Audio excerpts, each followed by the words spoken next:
अस्सलामुअलैकुम। सबको जितने भी नए स्टूडेंट्स हैं उनको मुबारक हो, इनका जेआईके में एडमिशन हो गया। और इस मीटिंग का मकसद भी हमारा यही है, जो जेआईके की लाइफ है उसके बारे में आपको थोड़ा बहुत बताया जाए और उस तरह किस तरीके से स्टडी करनी है, क्या क्या चैलेंजेस फेस करने पड़ सकते हैं आप लोगों को, उस सब के बारे में हम डिस्कस करेंगे। तो मीटिंग स्टार्ट करते हैं। हाँ, तो सारे जो स्टूडेंट्स होते हैं वो वहीं पे ही होते हैं और टीचर्स भी। तो वहाँ की जो लाइफ है वो एक अलग ही किस्म की है। उसमें चैलेंजेस कुछ आते हैं, ज़ाहिर है कि जब आप इतने दूर से अगर आप जीआईके जाते हैं तो वहाँ पे कुछ चैलेंजेस फेस करना पड़ते हैं कि आपको हॉस्टल लाइफ में किस तरह रहना है, आपको किस तरह मैनेज करना है। जब आप शुरू में जाते हो जीके में तो एज अ टाइम शेड्यूल की वजह से भी आपके ऊपर एक टफ टाइम आता है, क्योंकि क्लासेस की जो रूटीन होती है वो सुबह 8 से लेके 5 बजे तक दूसरी यूनिवर्सिटीज में तो होती हैं, लेकिन जीके में अक्सर क्लासेस रात में भी रखी हो जाती हैं। जो विजिटिंग आवर्स के टीचर्स होते हैं तो उनकी क्लासेस भी अक्सर शाम में हो जाती हैं। तो एक तो टाइम पे आपके ऊपर एक इफेक्ट आता है कि आपको आदत नहीं होती इस चीज की, आपको सुबह से लेके शाम तक क्लासेस लेने की। तो ये एक टफ टाइम आता है। हॉस्टल लाइफ में ये कि आपको होम सिकनेस वगैरह फील होती है स्टार्टिंग में, लेकिन जब आहिस्ता आहिस्ता आप वहाँ पर स्टे करते हो और अपनी गैदरिंग अच्छी रखते हो, मतलब आप एक्टिविटीज में रखते हो कि अपने आप को माइंड को रिलैक्स भी करते हो, तो आप उसमें डल जाते हो, कोई मतलब इतना इशू नहीं होता। हॉस्टल लाइफ में ऐसा है, शेयरिंग और केयरिंग वाला साहब है, शेयरिंग और केयरिंग वाला साहब है कि आप शेयरिंग करोगे तो एक दूसरे की केयर भी करते रहोगे, साथ साथ बर्डन भी नहीं आएगा आपके, तो फाइनेंशियल आपके ऊपर भी मसले नहीं आएंगे। तो उस्मान, ज़रा मुझे बताओ कि हमारी टाइमिंग क्या चल रही होती है पढ़ाई की, और हमारे क्रेडिट आवर कितने होते हैं, कोर्सेज कितने होते हैं। ज़रा आप इसको थोड़ा सा डिफाइन कर दो। मैं साथ साथ जो है ना आपको प्रोस्पेक्टिव भी ओपन करके दिखा रहा हूँ, जिससे आपको आइडिया होगा कि हम कैसे कोर्सेज पढ़ते हैं। तो हम डायरेक्ट कोर्सेज पे आते हैं।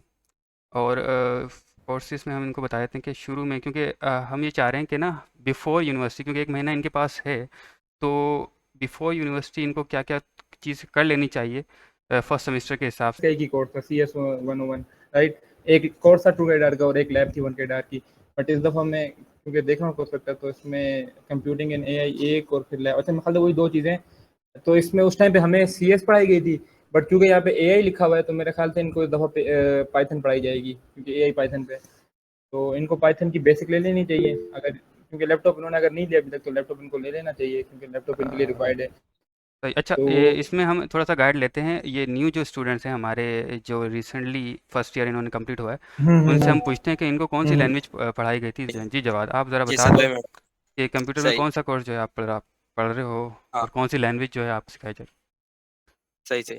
अच्छा भाई, उससे पहले एक और मैं बात बता दूं कि हमारा मतलब फर्स्ट ईयर में ये था, हमारे सब फैकल्टीज के कोर्सेज सेम थे। तो आपकी कोई भी फैकल्टी, तो आपको ये है? सारे डिफाइन कोर्सेज करो। ना सबको पढ़ने थे, फर्स्ट सेमेस्टर में भी और सेकेंड सेमेस्टर में भी।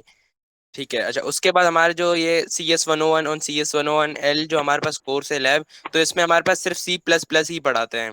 C++ होता है और उसके अलावा कुछ मतलब कंप्यूटर की डेफिनेशंस हो गई, AI की डेफिनेशंस, इस तरह का हो गया, इसी की प्रोग्रामिंग होती है।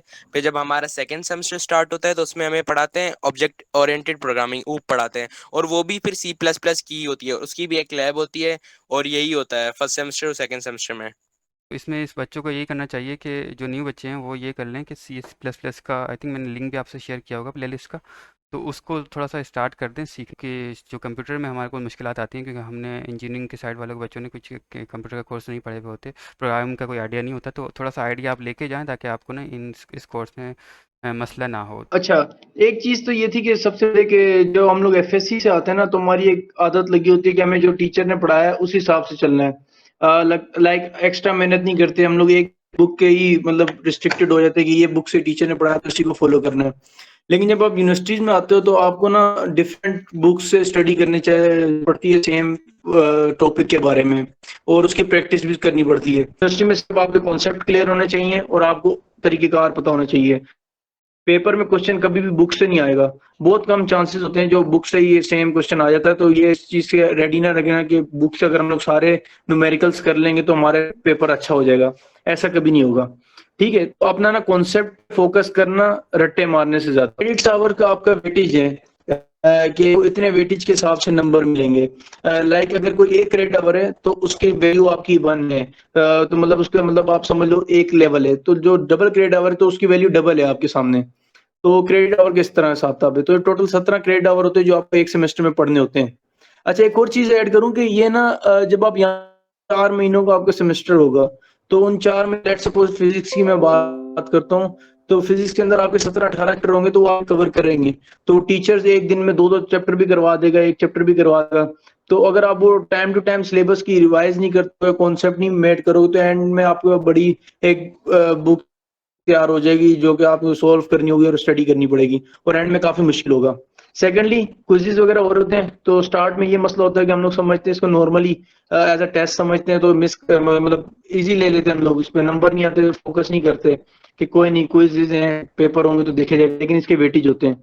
ये बड़ा मैटर करता है, आपका ग्रेड जो है वो रिलेटिव ग्रेडिंग में एक एक नंबर की वजह से ग्रेड चेंज होते हैं। मैथ के हिसाब से मैं बताऊंगा आपको कैलकुलस के, तो कैलकुलस में आप लोगों को यार इसका जो है कैलकुलस, थॉमस कैलकुलस के एडिशंस ना बुक इंटरनेट में इजीली अवेलेबल हैं, तो वहां से आप ले सकते हो। दूसरा सीनियर से कोई आप डेटा लेते हो तो उसके कॉन्सेप्ट अपने अच्छे करके जाना। लैब वगैरह जब आप देने जाओ ना, तो वो तब आप जब यूनिवर्सिटीज में जाओ तो हमेशा एक चीज याद रखना, बिफोर पेपर आपने हमेशा अपने सीनियर्स के साथ मीटिंग करनी है। तो ये सब चीजें ज़हन में रखना कि आप लोगों ने लाजमी अपने सीनियर से गाइड लेना है बिफोर पेपर, मतलब जब आप देने जाओ।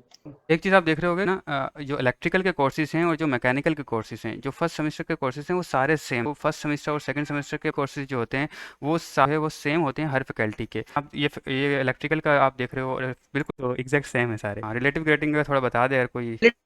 ये प्रोसीजर होता है कि आप लोगों की जो ग्रेडिंग जो सिस्टम होती है वो जैसे हमने एफएससी में पढ़ते हैं, मतलब अगर आपके 80 से ऊपर नंबर है 100 में से तो आपको ए प्लस ग्रेड मिल जाएगा, अगर आपके 70 से अबव है तो ए ग्रेड मिल जाएगा। बेशक आपकी क्लास में 100 बच्चा पढ़ा तो 100 के अगर 80 से ऊपर नंबर सबको ए ग्रेड मिल जाएगा।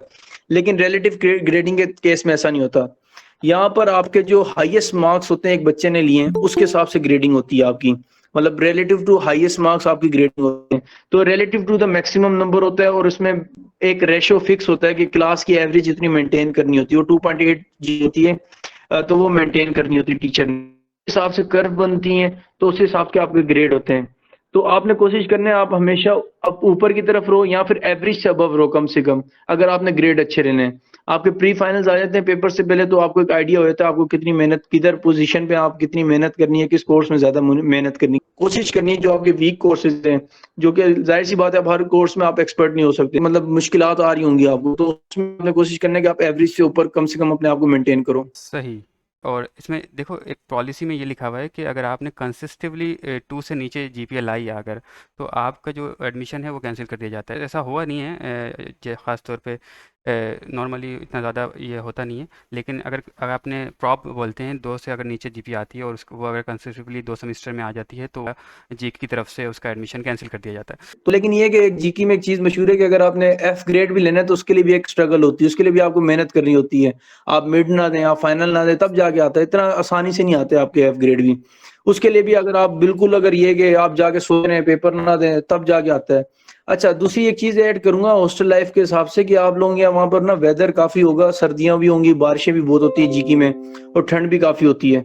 तो आप लोगों ने ना अपने आप की जो है केयर करनी है, ठीक है जी। तो सर्दी से बचने के लिए जो सेंसिटिव वगैरह है, बाकी जो मेडिसिन वगैरह अगर आप यूज करते हो तो कोशिश करना यहाँ से लेके अच्छा, दूसरा ये कि पेपर्स के हिसाब से पेपर में भी आप लोगों ने एक दूसरे की हेल्प कर, जो कॉन्सेप्ट नहीं आ रहा वो क्लियर करने, ताकि हमारे साथ साथ पूरा ग्रुप ही हमारे साथ चले, कि ये ना हो कोई बच्चा पीछे रह जाए। ये समाज भाई ने बताया कि आपने एफ लेना भी जी जो है सर। वो मुश्किल की बात होती है, और अगर आप फाइनल्स ना दें और बैठे रहें आप तो जाहिर है फिर तो आपका एफ आता है, तो वरना फिर आगे। मैं असफ भाई कुछ जी बोलना बिल्कुल। चाहती हूँ कि इट्स वेरी गुड इंस्टीट्यूट और आप लोग बहुत अच्छी जगह जा रहे हैं, और आप लोग अगर यहाँ तक पहुँचे हैं तो एक प्रोसेस के थ्रू पहुँचे हैं, तो मेरे ख्याल से आप लोग आगे भी कर लेंगे। और बहुत ज़्यादा अपने आप को मेंटली प्रेशराइज नहीं करना, हम्म। लेकिन बिल्कुल ज़्यादा फ्रीली भी नहीं घूमना आपने। एंड आई होप कि आप सब अच्छे तरीके से अपनी पूरी 4 साल की डिग्री गुजारें। Another thing that I would like to add is कि सिर्फ पढ़ाई में ही रिस्ट्रिक्टेड नहीं रहना आपने। यू हैव टू मेक, अब होते हैं कुछ लोग जो सोशल सर्कल्स इतने ज़्यादा बनाना पसंद नहीं करते, लेकिन कई चीज़ों में it helps you a lot. तो आई वुड से कि सोशली आप थोड़ा सा एक्टिव रहें, मीट पीपल, ग्रीट देम, और बस यही था। ज़रा इस सोसाइटी सिस्टम का भी ज़रा बता दो आप, कि क्या सिस्टम है जीआईके में। माशाल्लाह से बहुत ज़्यादा सोसाइटीज़ हैं, तो उनको ज्वाइन करना चाहिए या किस तरह लेके चलना चाहिए स्टडी के साथ साथ इस सिस्टम को भी, और थोड़ा सा इनको आइडिया भी दे दो ताकि ये उनको पता चल बोलिए। जी, तो बेसिकली क्योंकि हम सारे 100% रेजिडेंशियल कैंपस है हमारा, तो कुछ बच्चों को एस्केप भी चाहिए होता है पढ़ाई से, तो उसके लिए हमारे पास डिफरेंट किस्म की सोसाइटीज़ होती हैं, जिसमें आपकी टेक्निकल सोसाइटीज़ भी आती हैं, कोई रोबोटिक्स की है, गेमिंग की हैं, स्पोर्ट्स की सोसाइटीज़ होती हैं, अगर यू आर इनटू आर्ट तो आर्ट की सोसाइटीज़ हैं। इस तरह बहुत डिफरेंट, मतलब अराउंड आई गेस 30 to 40 हमारे पास सोसाइटीज़, और फिर उसके बाद टीम्स भी हैं, जो कि आपको कोई ईवीज बना रही है, इलेक्ट्रिकल व्हीकल्स, कोई प्लेन्स पे काम कर रहा है, और डिफरेंट तरह के फिर कंपटीशन में पार्ट्स लेते हैं। तो पढ़ाई से स्केप के लिए ये है कि you should join, I think कि मैं तो क्योंकि बहुत ज़्यादा एक्टिव रही हूँ, और 4 साल, एंड आप सीखते बहुत ज़्यादा हो, आपका सर्कल बनता है, और सबसे बड़ी बात है कि now we are in professional life, so I think एक जो आपकी सॉफ्ट स्किल्स डेवलप होती हैं, आप डिफरेंट मीटिंग्स करते हो, कभी स्पॉन्सरशिप के लिए कंपनीज के पास जाते हो, आप एक ड्राफ्टिंग सीखते हो, डॉक्यूमेंटेशंस कैसे होती हैं, तो बहुत ज़्यादा ही आपको आगे फ़ायदा देती हैं। बोलना बोलना सीखते हो आप, सबसे बड़ी बात तो। और ये आई थिंक कि जितना आपका जीपीए वगैरह हर चीज़ मैटर करता है आगे प्रोफेशनल लाइफ में, उससे कहीं ज़्यादा मैं कहूँगी कि ये चीज़ें मैटर करती हैं कि आपको बोलना आना चाहिए। मतलब आप किस तरह अपने आप को प्रेजेंट कर रहे हो, आप क्या अपनी पिच बना रहे हो, तो आई वुड इनकरेज कि आप सब जो भी आपको इंटरेस्टिंग लगे सोसाइटीज़ को ज्वाइन करें, और बाकी best of luck for your future. Thank you. ये अगर कोई ऐड करना चाहे कि जेआईके में क्या-क्या फैसिलिटीज़ मौजूद हैं। अच्छा, फैसिलिटीज़ वगैरह, ठीक है। जी। वैसे ऑल इन वन है जी की सारी चीज़ें मौजूद हैं।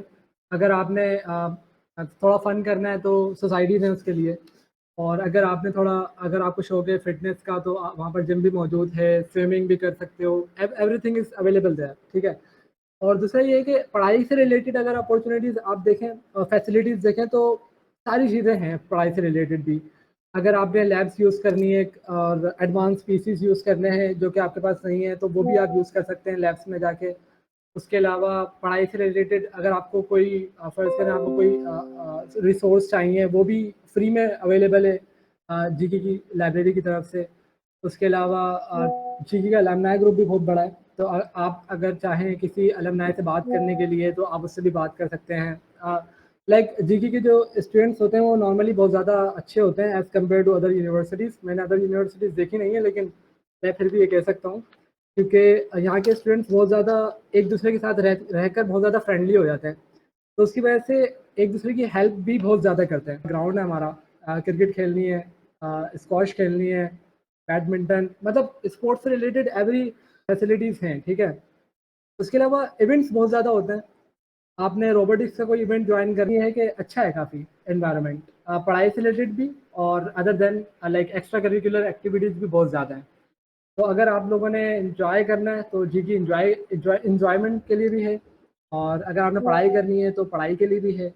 दोनों को साथ लेके बैलेंस करके चलना है, तो वो दोनों चीज़ें भी वहाँ पर अवेलेबल हैं। तो कंप्लीट पैकेज है। थैंक यू सब ठीक है। भाई। अच्छा, मेस का कुछ बता दें सिस्टम, कि मेस का क्या सिस्टम है और क्या वो फीस में इंक्लूड है या बिल भी आता है हमारा मंथली। तो कोई अगर अच्छा, मेस का ऐड कर दो। जी जी, जवाब आप बता दो। ठीक है। अच्छा, हमारे पास सबसे पहले फूड ऑप्शंस की बात की जाए तो हमारे पास एक, जैसे असद भाई ने बताया, मेस भी मौजूद है, सेंट्रल मेस, बॉयज़ के लिए अलग और गर्ल्स के अलग। उसके अलावा हमारे पास कैफेटेरिया है और टक भी है। तो आपको मतलब जिस हिसाब से अगर आपको फास्ट फूड वगैरह खाना है या देसी खाना है, मतलब वो खाना है, तो आपको वहाँ पे टक वगैरह पे मिल जाएगा। और कैफेटेरिया में आप खा सकते हैं, वहाँ पे भी आपको डिफरेंट फूड ऑप्शंस अवेलेबल होते हैं। और जो मेन है आपके पास वो है सेंट्रल मेस। अब सेंट्रल मेस में आपका जो हॉल होता है वहाँ पे आपको मतलब ये होता है कि आपको वहाँ पे सुबह को 7 से 9 बजे तक ब्रेकफास्ट सर्व होता है। फिर उसके अलावा आप देखे जाए 12:30 से 2:30 बजे तक आपको फिर लंच सर्व होता है। और इसके अलावा रात को 7 से 9 तक आपको डिनर सर्व होता है। तो उसका ये होता है कि आप जितना खाएं, वो वहाँ पे मतलब जिस दिन खाएंगे उसका आपका सिर्फ वहाँ पे बिल लगेगा। और वहाँ पे आप जितना चाहे मतलब खा सकते हैं, आप खुद को खुद ही सर्व करेंगे वहाँ पे। आपको मतलब उसका मेन्यू भी अगर आप बोलेंगे तो हम अपने टाइम वाला मेन्यू भी आपसे शेयर कर देंगे। तो उसमें हर दफ़ा डिफरेंट डिफरेंट खाना होता है, कभी दाल चावल भी होते हैं तो आपके पास, कभी ब्रोस्ट ब्रोस्ट भी होता है, तो आपके पास जैसे बिरयानी हो गई, ये आपके पास डिफरेंट डिफरेंट होता है।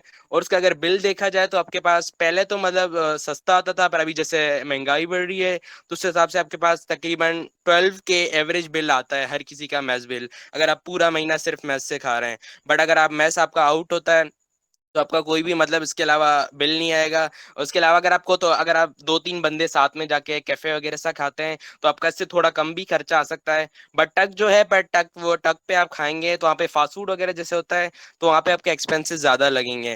पर कैफे और मेस जो है यहाँ पे खाना भी अच्छा है और आपके मतलब कम मतलब चार्जेस लगेंगे और आप अच्छा खाना खा सकते हैं। मैंने आपसे अच्छा बच्चों को ये बता दें कि जो मेस की फैसिलिटी है ये टीसीएफ की सपोर्ट होती है या सेल्फ आप लोग सपोर्ट कर रहे होते हैं? ये जी कंफ्यूजन बच्चों को है। टीसीएफ की तरफ से ये है कि आप एप्लीकेशन दे दो, जैसे हम लास्ट ईयर में दी थी 4th ईयर में आने के बाद। कि अभी जो पॉलिसी चल रही है या मेरे को जब जैसा पता है उसमें यह है कि टीसीएफ सिर्फ और सिर्फ ट्यूशन फीस को सपोर्ट करता है, उसके अलावा टीसीएफ के लिए मुश्किल हो जाता है। और काफ़ी सारे बच्चे हो गए हैं अब, माशाल्लाह से जीके में। तो ये मैथ सिस्टम जो है वो जब वो इंटरव्यू ले रहे होते हैं तो वो बता रहे होते हैं कि हम आपको सिर्फ यही चीज़ पे करेंगे, आपको मैथ्स और जो ट्रैवलिंग का जो खर्चा आता है हमारे पास, वो बच्चे खुद ही बेयर कर रहे होते हैं। तो इसमें हम एप्लीकेशन ज़रूर दे सकते हैं टीसीएफ को कि अगर किसी बच्चे को बहुत ही ज़्यादा इशू है तो जाहिर है कि उसके लिए रहना मुश्किल हो जाएगा, तो टीसीएफ आई थिंक उसको सपोर्ट कर देता है। लेकिन हम इसका सॉल्यूशन दूसरा क्या है कि जैसे उमैर ने बताया कि प्रोजेक्ट टॉपी नाम की एक सोसाइटी है और वो अगर एक्टिव काम कर रही होती है तो वो काफ़ी ज़्यादा जो है हेल्प कर रही होती है। पूरा तो बिल नहीं है पे कर पाती है, लेकिन जितना फॉर एग्जाम्पल मंथली जैसे बताया जवाद ने 12,000 तक आ रहा है, तो वो हाफ आई थिंक पे कर देती है या उसका कुछ परसेंट पे करती है, बाकी आपने खुद पे करना होता है। इसके अलावा एक और पॉलिसी एडमिन की तरफ से वो साल में आई थिंक एक मरतबा आती है और जो आई थिंक मैथ्स ऐड के नाम से उसका नाम है, तो वो जितना भी बिल या कोई अमाउंट एक डिसाइड हो जाती है और वो बच्चों में डिवाइड कर देते हैं। आपने जितने भी नए बच्चे हैं वो अपने जहन में यही रखें कि आपका जो मैथ्स का खर्चा है और ट्रैवलिंग का खर्चा है वो आपने खुद बेयर करना होगा। तो ये आपके जहन में होना चाहिए। बाकी जो चीज़ें हैं वो मैंने आपको बता दी कि किस तरीके से हेल्प मिल सकती है उधर। बोला था कि जाते सारी आप लोगों ने सबसे पहला काम जो टाइम टेबल की अंडरस्टैंडिंग करनी है। टाइम टेबल आपको पता होना चाहिए, आपकी क्लासेस मिस ना हो, क्योंकि स्टार्ट में बच्चों की क्लासेस मिस हो जाती है तो आगे जाके उनके लिए अटेंडेंस का इशू रहता है। तो जीकी की अटेंडेंस के लिए काफी स्ट्रिक्ट पॉलिसीज होती हैं। तो मैंने आपसे ये पूछना था कि जैसे आज एक इशू हुआ कि हमारे दो बच्चों के डॉक्यूमेंट्स अभी तक जीकी नहीं पहुंचे, तो इसमें कोई ड्रॉप आउट या ये तो नहीं होता कि वो एडमिशन? तो आई थिंक इतना बड़ा इशू नहीं है, एडमिशन कैंसिल की तो बात नहीं है, लेकिन ये है कि थोड़ा बहुत इनको इशू हो सकता है क्योंकि आगे इनके जो कोर्स इनरोलमेंट है फिर अटेंडेंस शुरू होनी है, लेकिन उसमें अभी टाइम है। तो आई थिंक कोई इतना इशू नहीं होगा तो अगर ये पहुंचा दें 1-2 दिन में डॉक्यूमेंट्स। काफ़ी चीज़ें कवर कर दी हैं, अगर किसी ने ऐड करना हो तो वो ऐड भी कर सकता है। बाकी जो न्यू स्टूडेंट्स हैं अगर उनके कोई भी क्वेश्चंस हो, छोटे से छोटा भी हो और क्वेश्चन, वो आप पूछें। ये ना हॉस्पिटल के बारे में पूछ रहे थे क्वेश्चन पहले। हॉस्पिटल के बारे में मैं बता देता हूँ हॉस्पिटल के बारे में जी बताएं। कि अगर आपकी कोई भी तबीयत खराब हुई है, वैसे तो हॉस्पिटल 24 आवर अवेलेबल है, लेकिन वो डॉक्टर वगैरह होते हैं वो आई थिंक दिन में ही होते हैं, नाइट में ना डॉक्टर वगैरह नहीं होते थे, अभी का मालूम नहीं बरल। बकाया रही दवाई का, तो वो आपको ना जब आप दिन में जाओगे ना तो जो उनका मेडिकल स्टोर है अंदर ही, तो वहाँ से आपको जो भी वो दवाई वगैरह लिख के देते हैं वो अंदर से ही आपको फ्री ऑफ कॉस्ट मिलती है। जब आप फीस पे करते हो ना जब शुरू में सेमेस्टर या पूरे ईयर की, तो उसके अंदर ही वो सारी अमाउंट होती है, तो आपको अलग से मेडिकल सेंटर में कोई ज़रूरत नहीं होती है, तो आप इजीली कोई भी दवाई उस तरह ले सकते हो। चीज पूछिए फैकल्टी चेंज करने का, किसी ने प्रोग्राम चेंज करने का, तो प्रोग्राम चेंज करने का जहाँ तक मुझे याद है जीकी के अंदर पॉलिसी ये थी कि अगर आप अपने से मेरिट वाले ऊपर के जो प्रोग्राम उनमें जाना चाहते हो तो आपको अपनी फैकल्टी के अंदर आपको फर्स्ट पोजीशन लेनी पड़ती है। ठीक है, आपको फर्स्ट रैंक पे आना पड़ता है अपनी फैकल्टी के अंदर, तभी आपका प्रोग्राम चेंज हो सकता है, उसके अलावा नहीं हो सकता। लेकिन अगर आपने नीचे रैंक में किसी में जाना है जिसका रैंक नीचे, तो उस पर आप जा सकते हो। ये चीज बतानी थी कि बुक्स वगैरह का, क्योंकि हम लोगों को आदत नहीं होती सॉफ्ट ई फॉर्म वाली बुक्स पढ़ने की, सॉफ्ट बुक्स की।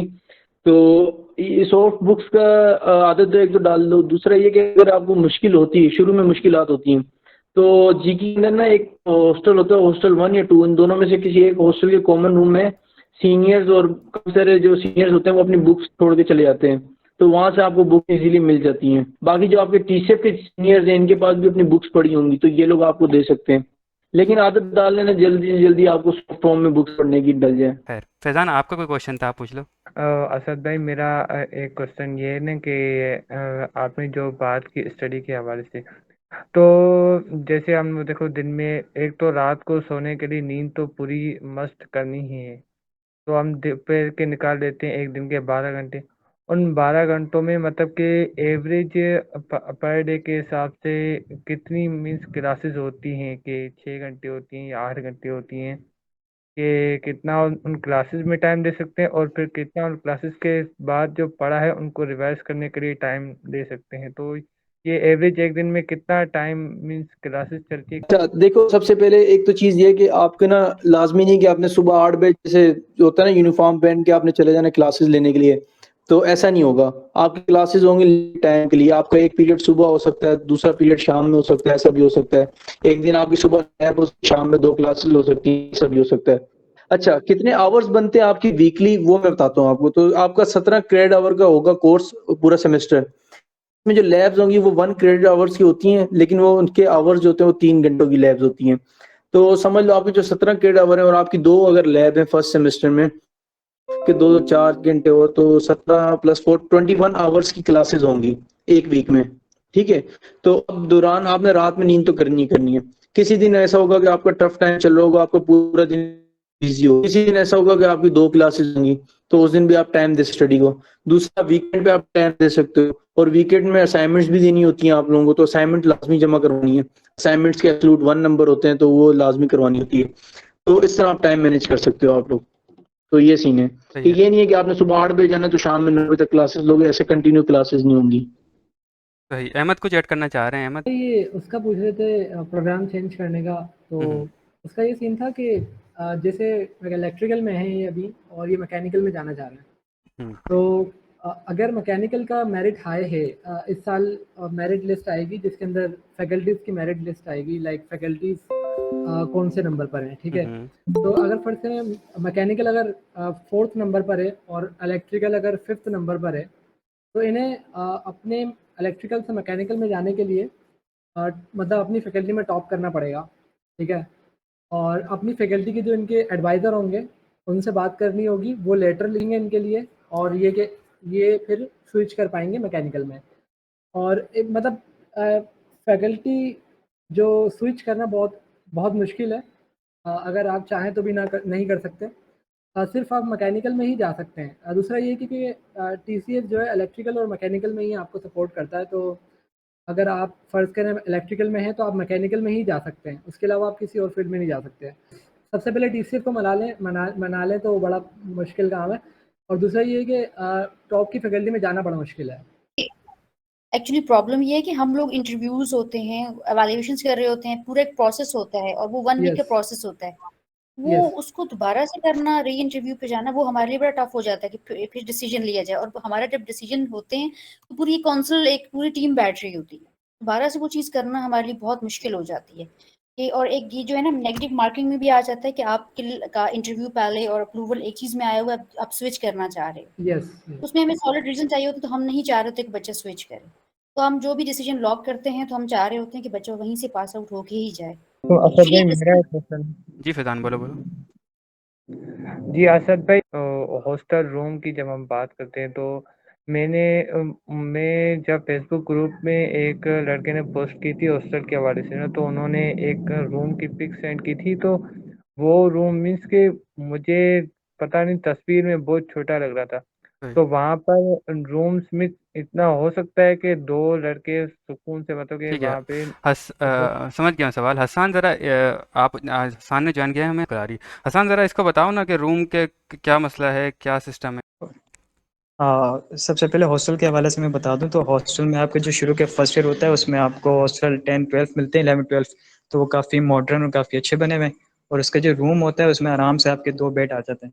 तो 2 बंदों का रूम होता है, वो काफ़ी अच्छा है as compare to other universities hostels. And काफ़ी बेहतर होते हैं जीके के हॉस्टल्स, तो इस मामले में आपको कोई शिकायत नहीं होगी। मेरा लास्ट मतलब एक और क्वेश्चन है कि वो इंटरनेट अवेलेबिलिटी है इंस्टीट्यूट में? जी हसन। जी, जी, इंटरनेट हाँ, जीकी जो आपको इंटरनेट प्रोवाइड करती है खुद ही हॉस्टल ना, तो वहाँ पे एक सोसाइटी बनी हुई है, तो तमाम इंटरनेट वगैरह के इश्यूज़ वगैरह देखती है, नेट्रोनिक्स नाम की ना, तो वो आपको इंटरनेट भी प्रोवाइड कर देती है। बट ये है कि अगर आपका मतलब अगर वो उस पे है कि गेम्स वगैरह अलाउ नहीं होते क्योंकि उसमें उन्होंने प्रॉक्सी लगाई हुई होती है, बाकी इंटरनेट प्रोवाइड करती है वो। शबीर, एक क्वेश्चन आपसे भी है। तो ये क्वेश्चन ये है हमारा छुट्टियों के बारे में ना कि छुट्टियाँ कितनी अलाउ हैं कोर्स में, और अगर हम ज़्यादा छुट्टियां कर लेते तो क्या होता है हमारे साथ, ज़रा आप शेयर कीजिएगा। यार सिंपल सा सच भाई, जो नए बच्चे सुन रहे हैं, सिंपल सा रूल है कि ना, पहले था 80%, अब जब से नया LMS आया है ना, वो 75% हो गया। मतलब आपके कोई 3 क्रेडिट वाला कोर्स है, उसमें आपके 45 लेक्चर्स होते हैं, मतलब आपने 45 क्लास अटेंड करना है। आप उसका 80% आप लगा, 80% था पहले, तो 80% देख लो, तो वो 36 क्लास आपने लाजमी अटेंड करनी है। अगर आप 36 से नीचे जाते हो ना, तो सिंपल सा रूल है कि आप फाइनल एग्जाम में नहीं बैठ सकते। आप क्विज दे दोगे, मिड दे दोगे, मतलब आप अपने मार्क तो आपका जो मार्किंग होती है वो 100% की मार्किंग होती है, जिसमें से आपकी जो है ना 40% फाइनल के वेटेज होते हैं। तो अगर आप शॉर्ट अटेंडेंस में आ जाते हो, आपने पॉलिसी आपने ब्रेक कर दिया है, तो आप फाइनल एग्जाम में नहीं बैठ सकते। तो प्रोबेबली जो आपकी जो फेल होने प्रोबेशन वाली जो पहले बात आई थी ना 2GPA वाली, फेल होने के चांसेस जो है ना वो तकरीबन 70-80% इंक्रीज कर जाते हैं। तो कोशिश यही करना है कि पहली बात तो कि क्लासेस मिस ही नहीं करनी है। क्लासेस मिस करोगे तो लेक्चर नहीं समझ में आना, और फिर आप पेपर कैसे दोगे। एज अ एडवाइस आपको मैं यही बोलूँगा कि छुट्टियां ना करो, ताकि अगर कोई भी ऐसी इमरजेंसी आती है तो वो भी छुट्टियां अवेल कर सकें हम लोग ना, और हमें कोई इतनी एप्लीकेशंस लिखना की ज़रूरत ना हो। ठीक। तो ये सब भाई मेरा ये सोच था कि हम जब स्कूल लेवल में होते हैं या कॉलेज लेवल में होते हैं तो टीचर्स की कोई समझ नहीं आती, तो वहीं टीचर को थोड़ा टोक देते हैं और टीचर हमें बताते हैं कि ये चीज़ ऐसे है। तो क्या यूनिवर्सिटी में भी कोई ऐसा सीन होता है या इसमें कोई अलग इसका सीन है? बता देता हूँ कि हर सब्जेक्ट का आपको टीचर पढ़ा रहा है, ठीक है। वो क्लास में कुछ टीचर होते हैं कि स्लाइड से नहीं पढ़ाते, बोर्ड से डायरेक्ट पढ़ाते हैं। कुछ टीचर होते हैं कि स्लाइड भी खोल देते हैं, फिर स्लाइड को देख के बच्चों को समझाते हैं, ठीक है। तो अगर आपको फिर भी टीचर का समझ नहीं आया तो टीचर आपको स्लाइड भी आपको आपका जो आउटलुक होगा उसके जरिए आपको सेंड कर देता है, आपकी MS टीम पे भी आपको सेंड कर देता है। आपके पास मटेरियल जो होता है स्लाइड्स का वो अवेलेबल होगा हर टीचर का, ठीक है। बकाया रह गई कि अगर आप कोई चीज़ आपको समझ नहीं आती है तो टीचर आपको टाइम भी देता है, और आप ड्यूरिंग द क्लास भी टीचर से पूछ सकते हो। हमने कभी ऐसा केस नहीं देखा कि किसी बच्चे ने क्वेश्चन का बोला हो क्लास में और सर ने बोला हो कि मैं आपको आंसर नहीं कर रहा, आप उसको खुद ही जाके हैंडल करें, खुद ही सॉल्व करें। आज तक हम नहीं देखा है। जो भी आप पूछें, तो अगर आप सही से पूछते हैं तो कोई टीचर मना नहीं करता। तो अगर तमीज़ के दायरे में पूछें तो हर टीचर आपके सवाल का जवाब देता है, तो सवाल पूछने में पाबंदी नहीं है। यानी ये बात अच्छी है JIK में कि आपको कोई भी क्वेश्चन आ रहा है तो आप फ़ौरन आप पूछ सकते हो, और क्लास के साथ आपने कंटिन्यू करना है, यानी जो टीचर पढ़ा रहा है उसके साथ साथ कोशिश करना है कि आप कंटिन्यू रहो। यानी कोई टॉपिक अगर मिस हो जाता है तो आप उसको फ़ौरन कवर कर लो अगले लेक्चर में जाने से पहले, तो ये आपके लिए बेहतर होगा। वरना फिर नल्ले की तरह बैठे रहोगे आप और फिर आपको कुछ समझ में नहीं आएगा। तो बस उसके साथ साथ लेके चलोगे, और साथ साथ लेके चलोगे तो इससे फ़ायदा ये होगा आपका कि एकदम से जब प्रेशर आएगा फाइनल का और मिड टर्म का, तो वो एकदम से जो है आप फिर मैनेज नहीं कर पाते। तो अगर साथ साथ लेके चलोगे तो वो हो जाएगा। और यूनिवर्सिटी लाइफ में एक आपको मैं बता देता हूँ कि एक डिफरेंस जो आता है मेन कॉलेज लाइफ से और स्कूल लाइफ से, वो ये भी आ जाता है कि आपको पता है कि कॉलेज में तक आपने ये पढ़ा है कि अगर बस आपके जो पेपर्स हैं वो एंड में जाके जो है वो आपके सारी मार्किंग 100% हो रही होती है। तो यूनिवर्सिटी लाइफ में इस तरह है कि आपका शुरू से ही कुछ ना कुछ असाइनमेंट्स और क्विज़ेस शुरू हो जाते हैं, जो कि एंड तक की जो मार्किंग होती है उसमें ऐड ऑन होते रहते हैं कुछ परसेंटेज के हिसाब से। लेकिन हाँ, फाइनल की अपनी अच्छी खासी परसेंटेज भी होती है, तो उसके लिए भी अपने प्रिपरेशन करनी है। तो ये फ़ायदा इसलिए भी होता है कि हम शुरू से ही पढ़ाई में रहते हैं, और साथ साथ जो है हमारी फिर मिड की तैयारी हो जाती है क्विज़ेस के थ्रू और असाइनमेंट्स के थ्रू, इस तरह फाइनल की भी तैयारी हो जाती है। फिजिक्स जो होती है ना आपकी मैकेनिक्स होती है, जो आपने फर्स्ट ईयर के अंदर पढ़ी होती है ना फिजिक्स के अंदर अपने कॉलेज में, उसको आप थोड़ा डेप्थ से पढ़ते हो, उसका थोड़ा और नॉलेज के साथ पढ़ते हो आप, तो वो होती है फिजिक्स। दूसरा ये कह सकते हैं जो कंटेंट अभी दिखाए थे थोड़ी देर पहले, तो आपके सेम कोर्सेज होते हैं, मैथ भी आपकी कैलकुलस होती है, और फिजिक्स जो होती है आपकी जो अपनी फील्ड में जब जाते हो ना वो आप सेकेंड ईयर से जाते हो, फर्स्ट ईयर से नहीं जाते। फर्स्ट ईयर में थोड़े बहुत कोर्सेज होते हैं कुछ कुछ, लेकिन आप सेकंड ईयर से जो प्रॉपर अपनी फील्ड के अंदर जाते हो। एक ये चीज थी। दूसरी ये चीज थी कि एक चीज आपको मैं बता दूं कि टीचर्स कोऑपरेटिव होते हैं काफी सारे, बहुत ज्यादा हद तक होते हैं वो। इवन दो अगर आपको फिर भी इश्यूज हो रहे हैं, टीचर की समझ नहीं आ रही, तो आप उस टीचर से बात करके, उनके विजिटिंग आवर्स होते हैं, आप उनके विजिटिंग आवर में जाके भी उनसे समझ सकते हो चीजें। और एक और चीज, छुट्टियां करने के अलावा आपकी बात हो रही थी कि छुट्टियां आप कर सकते हो इतनी, मिसाल के तौर पर 15 छुट्टियां आप कर सकते हो अगर, तो उसमें ये बात ज़हन में रखना कि अगर उस दौरान टीचर ने अगर कोई क्विज लिया तो वो आपसे दोबारा नहीं होगा। सेकेंडली, आपका जो टीचर ने चीजें पढ़ा दी वो दोबारा नहीं पढ़ाएगा, ठीक है। तो वो आपने खुद से पढ़नी पड़ेगी, और उस पर आपने खुद ने मेहनत करनी पड़ेगी, उस पर टीचर कुछ नहीं करेगा, आपको टीचर नहीं पढ़ाएगा। और स्टार्ट में अपनी गैदरिंग अच्छी बनानी है कि आपको लोग अच्छे से गाइड करें। लैपटॉप होना काफ़ी अच्छी बात होगी, बल्कि ज़रूरी है, ताकि जो है ना आपको कोई भी मुश्किलात और कोई भी असाइनमेंट वगैरह या डेटा, क्योंकि हम मोस्टली जैसे हमने बताया कि जो बुक्स हैं वो हम ख़रीदेंगे नहीं, हम पीडीएफ की फॉर्म में आपको सीनियर्स से इजीली मिल जाएंगी, और जितने भी सीनियर हैं वो आपके साथ शेयर कर देंगे। कोर्सेज़ के हिसाब से फ़ोल्डर्स बने हुए हैं, तो वो सारे आपको शेयर कर दिए जाएंगे। तो वो लैपटॉप होना इसलिए भी ज़रूरी है कि वो पीडीएफ्स की फॉर्म में आप इजीली पढ़ सकते हो। ठीक है। क्या हॉस्टल चेंज कर सकते हैं? तो ये आपको ना अपने वार्डन से बात करनी होती है, और आप जिसका मतलब जिसके साथ चेंज करना चाहते हैं, या आपको पहले ना आपस में मतलब जिसके साथ चेंज कर रहे हैं तो आप उससे बात कर लें एक रूम की, तो आप आपस में फिर लिख के दोनों साइन करके एप्लीकेशन दे देंगे वार्डन को, तो वो चेंज होता है, हो जाता है, वो कोई मसले वाली बात नहीं है। सही, यानी इसमें कोई मसला इतना नहीं है, बस आपने नहीं और नहीं। आपके रूममेट और जो आपका दोस्त है और उसका रूममेट है, वो चारों जो है अगर राज़ी हो जाएं चेंज करने में, तो आप एक एप्लीकेशन लिख के उस पे चारों के आप साइन ले लें, और वो आप अपने वार्डन को जमा करा दें, और वो वार्डन फिर आपको जो बोलें वो उस हिसाब से आप कर लें। ठीक है। अहमद, आप ना परेशान हो रहे हो बहुत ज्यादा हॉस्टल लाइफ के, लेकिन जीकी के आपको एक और बताऊं, जीकी के हॉस्टल बहुत बेहतरीन है। मतलब आपको ये जो है ना सबसे बेहतरीन यूनिवर्सिटीज पाकिस्तान के अंदर जो हॉस्टल्स वगैरह होते हैं ना, जिनमें सबसे अच्छे हॉस्टल्स हैं, तो इस चीज की टेंशन ना लो। उधर आप इजीली रह सकते हो, हर चीज आपको अच्छी होती है उधर। तो कंफर्टेबल आपको माहौल मिलता है, तो इस चीज से परेशान ना हो इस पे। और बाकी टीसीएफ और उसकी जो है ना पूरी टीम बैठी हुई है आप लोगों के लिए। किसी को कोई भी इशू होता है तो फौरन से हमसे कांटेक्ट करें। मैं इस्लामाबाद में होती हूँ और जीके को मैं ही देख रही हूँ। तो किसी बच्चे को कोई भी इशू होता है, स्पेशली एक और चीज़ मैं आप लोगों को क्लियर कर दूं कि रिजल्ट्स को हम बहुत ही जो है ना क्लोजली मॉनिटर कर रहे होते हैं। तो जो न्यू एडमिशन है उनसे यही रिक्वेस्ट होगी मेरी कि ये कोशिश करें आप लोगों के रिजल्ट्स अच्छे आए। सेकेंडली अपडेटिंग भी आप लोग मुझे साथ साथ करते रहें, ताकि रिकॉर्ड में चीजें रहेंगी। कोई भी अगर इशू हो रहा है, कोई बच्चा किसी पेपर में वीक है या कुछ भी किसी असाइनमेंट प्रोजेक्ट में, तो हम उसको किसी सीनियर के साथ अटैच करके उसकी वीकनेसेस को जो है ना वो हम देख सके, मॉनिटर कर सकें। तो किसी चीज में एक फर्स्ट ऑफ ऑल तो आप लोगों ने डरना बिल्कुल नहीं है। यही एडवाइस होगी मेरी कि बिल्कुल आप लोगों ने परेशान नहीं होना, घबराना नहीं है। कोई भी इशू होता है फौरन से, जैसे असद भाई हैं तो आपने इनसे कांटेक्ट करना है। जो भी इस तरह के इश्यूज आ रहे हैं आपने फौरन हम तक पहुंचाने, ताकि हम उनके सॉल्यूशंस ले सकें। ये ना होगा हम इश्यूज को ही लेके बैठे रहें, क्योंकि जीके में टाइम नहीं होगा आपके पास। जीके में सब चीजें बहुत ही फास्ट हो रही होती हैं। तो इन चीजों को आपने अंडरस्टैंड करना है, और बाकी देखें अल्लाह खैर करेगा और इंशाल्लाह सब कुछ बहुत ही अच्छा हो जाएगा। ओके जी, thank you, so nice of you, आप लोगों ने अटेंड किया। Thank you so much. Okay, अल्लाह हाफिज़ सबको।